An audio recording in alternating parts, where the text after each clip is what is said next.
Hello વિદ્યાર્થી મિત્રો, કેમ છો? બધા મજામાં ને? તો આજે આપણે સમજૂતી લેશું ધોરણ 10 ગુજરાતીના કાવ્ય નંબર 3 શીલવંત સાધુને ના સ્વાધ્યાયની. સ્વાધ્યાય. શીલવંત સાધુને પ્રશ્ન 1. નીચેના વિકલ્પોમાંથી સાચો વિકલ્પ પસંદ કરીને ખરાની નિશાની કરો. એમાં પહેલું, જેને શત્રુ કે મિત્ર એકે નહીં ઉરમાં પંક્તિનો ભાવ 100 છે. એમાં જવાબ આવશે સી, જીવનથી નિર્લેપ બનવાનો ભાવ. બીજું, શીલવંત સાધુનો શબ્દાર્થ. એમાં જવાબ આવશે એ, ચારિત્ર્યવાન. પ્રશ્ન 2. નીચેના પ્રશ્નોના એક એક વાક્યમાં ઉત્તર આપો. એમાં પહેલું આવશે, ભજનની અંતિમ પંક્તિમાં ગંગા સતી કોને ઉદ્દેશીને વાત કરી રહ્યા છે? જવાબ આવશે, ભજનની અંતિમ પંક્તિમાં ગંગા સતી પાનબાઈને ઉદ્દેશીને વાત કરી રહ્યા છે. બીજું, શીલવંત સાધુના ચિત્તની વૃત્તિ કેવી હોય છે? જવાબ આવશે, શીલવંત સાધુના ચિત્તની વૃત્તિ નિર્મળ હોય છે.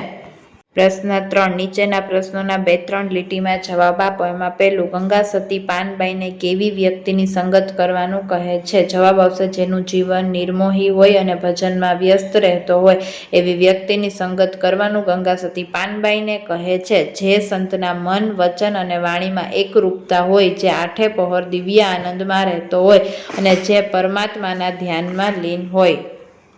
પ્રશ્ન 2. કવિયત્રી વારંવાર નમવાનું શા માટે કહે છે? જવાબ આવશે, ગમે તેવી પરિસ્થિતિમાં પણ એનો વર્તનમાં કોઈ ફેર પડતો નથી. શીલવંત સાધુમાં આદર્શ સંતના તમામ ગુણો હોય છે. એના મનની વૃત્તિ પરમાત્મામાં લીન હોય છે. આવા સંત પર જ પરમાત્માની કૃપા વરસે છે. પ્રશ્ન 4. નીચેના પ્રશ્નોના 7-8 લીટીમાં જવાબ આપો. એમાં પહેલું આવશે, શીલવંત સાધુ તમે કોને કહેશો તે કાવ્યના આધારે જણાવો.